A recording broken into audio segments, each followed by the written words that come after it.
I used to waste 5 to 10 minutes setting up stems before every mix session. Now it's just one button. And honestly, when something that used to feel so tedious now becomes so smooth and fast, I can say it's a huge win for your mental space, just being able to jump straight in and get working on the music. But it's not just about saving time, it's also about building a creative system that you enjoy using.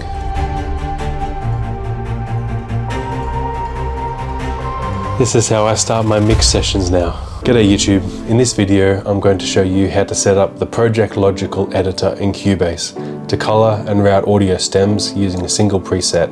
Then I'll show you how to combine all those presets into a single macro that does it all in just one click. And at the end, I'll share a bonus tip on how to map that macro to an Elgato Stream Deck so your entire mix setup starts with just one press of a button. Because time in the studio should be about the music, not micromanaging menus.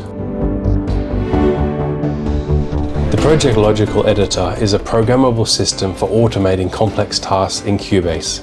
Yeah, it's a bit nerdy, but stick with me, this thing's a beast. This system basically works by setting filters for what tell Cubase what to search for, and then setting some actions for what you want Cubase to then do to those things that it finds. Today we're just going to focus on setting filters based on a track name. So let's say if our stem is called brass, we want to tell Cubase to color it blue and route it to the brass bus. Or if it's a percussion stem, we want Cubase to color it red and route it to the percussion bus, and so on. Before we make the first preset, jump into your composing template and just note down the group names that you've got and the colors of your tracks. Having this consistency across your mixing template and your composing template will make your workflow feel a bit more relaxed and a bit more familiar. And if you don't use the template, here's my track names and colors. You can just use mine. Here's the session we're working in today. We've got our stems, but nothing is colored, nothing is routed. So let's go ahead and create our first preset together now for our brass bus. To access the Project Logical editor, click on Project up here, Project Logical editor, Setup. Now let's go ahead and start with the event transformations for this one. We're going to insert two actions. The first one, we want set color, operation set to fixed value, parameter 1. Quick look back at our track colors. We can see our brass is color 86. 86. Now this next one, we're going to set the output of the stem. So we're going to click position, track operation, connect output, parameter 1. Those are imports, brass bus. We're now going to set some filters, and basically the filters tell Cubase what to search for, and then the actions are going to be whatever Cubase finds based on our filters. It's going to apply the color 86 and it's going to route it to the brass bus. So we're going to be specific with our filters here. We'll insert 5 filters for this one. First, what you want to set up is you want Cubase to search for a track, and then we'll put in some names.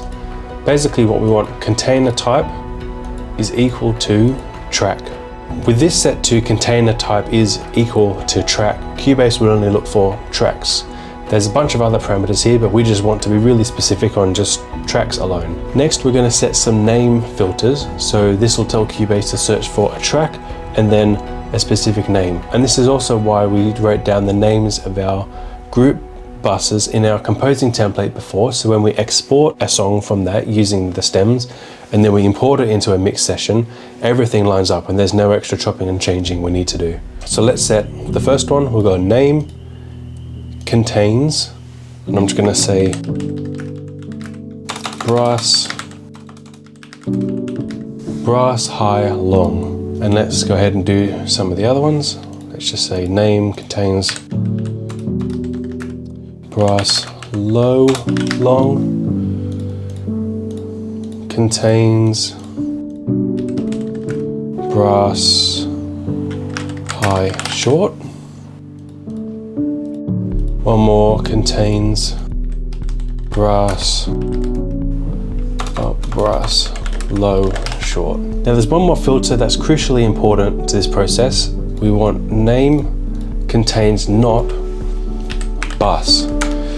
And that's because we don't want Cubase to apply these settings to our buses. And if you can see, if I scroll down here, all of my mix buses in my mix template, I've added bus to the end. So by me setting contains not in bus, Cubase will read if it contains the word bus, don't apply, but it'll apply it to the rest. So that's exactly what we want. And we also want to make sure these balls here on the right, just double click and change these three to or. We want the top and the bottom ones as and, these other ones are or. Otherwise Cubase just searches for names with each one of these, and we only want it to search for a stem with just that specific name. You could, if you want, which it might be easier to just even have one name and one parameter that just says brass. That'll probably cover everything, but I just like being specific.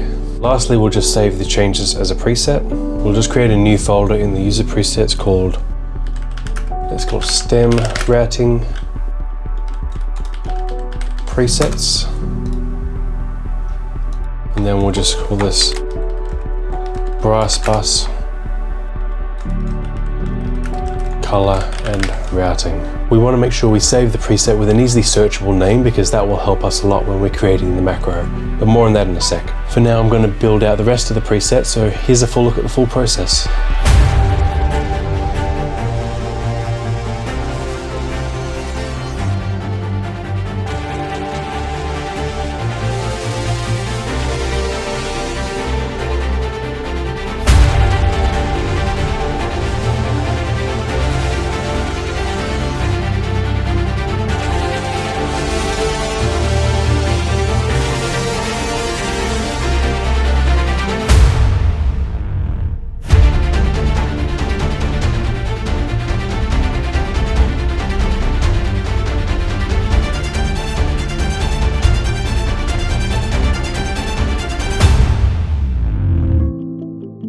We've got all our presets now. Technically, we could apply them more manually by coming up here, project,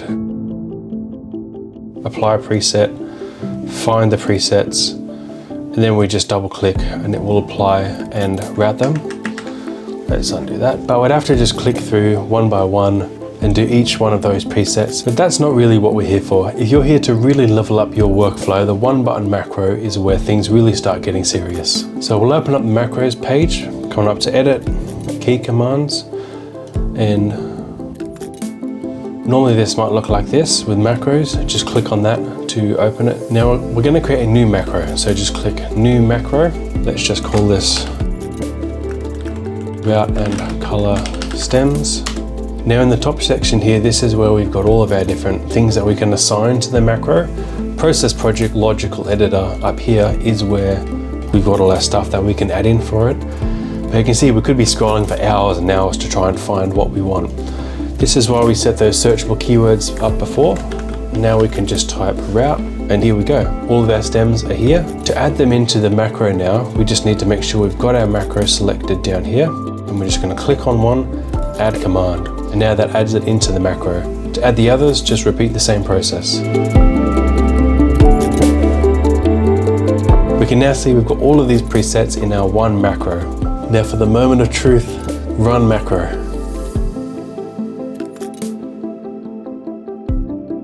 We'll see out one by one now, going through each of these stems, coloring all the stems. And if we come up here, we can see all of our stems are routed just with one press of a button. How good is that? If this kind of workflow tip is helping you out, give this video a thumbs up. It lets me know to make more videos like this. But we're not done here. We can assign this whole macro to a single button on our Elgato Stream Deck. So then as soon as we import our stems to our mix session, we press one button and we're ready to go. Here's how to set it up. And honestly, it's such a nice feeling when your whole creative space responds to just one push of a button. Before we do anything else, we want to restart Cubase, and I'll explain why in about a minute. There is a specific plugin that we need to get from the Elgato marketplace. I'll include a direct link to it in the description below, but if you want to search for it yourself, just go to marketplace.elgato.com, and in here, we're just going to search Cubase, and this right here is the plugin that we want. We'll click on this, we'll click get, and you'll install that and we'll come back. Once you've installed that plugin, come over to your Stream Deck application, scroll all the way down, and now you will see a Cubase tab here. So we want the key command tab. Now in category, we want the macros tab here, but we can see it's not there right now. Make sure you come down to show and click show unused commands. And then category, macro, we're gonna select the macro that we created before, route and color stems. Let's just give this a name. Mix ready, we're ready to go. And if you're serious about building a setup that supports your best work, it's the small moves like this that'll pay off big time down the road. Now, when you go into your Stream Deck application, if you notice your macro isn't listed here under the command section, chances are you just haven't restarted Cubase or closed the application completely. And I'll bring up a quick note here from the developer of the plugin. So as of Cubase 13, when the key commands are changed and the macros are part of the key commands section, the configuration file is not updated until Cubase is restarted.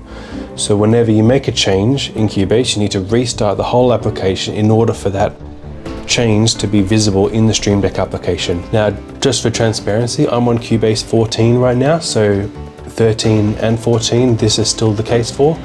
But if you are on an earlier version, this might also be the case, but I believe generally for Cubase 12 and below, all you need to do is close the key command section in Cubase itself. One quick point to note is if you have the Stream Deck application, like if you're clicking on this and this is the main window in your PC, in your computer, it doesn't matter how many times we click the macro, it's not gonna work. So make sure we click into Cubase and have this as the front application in our computer. So now we've clicked into Cubase, click Mix Ready.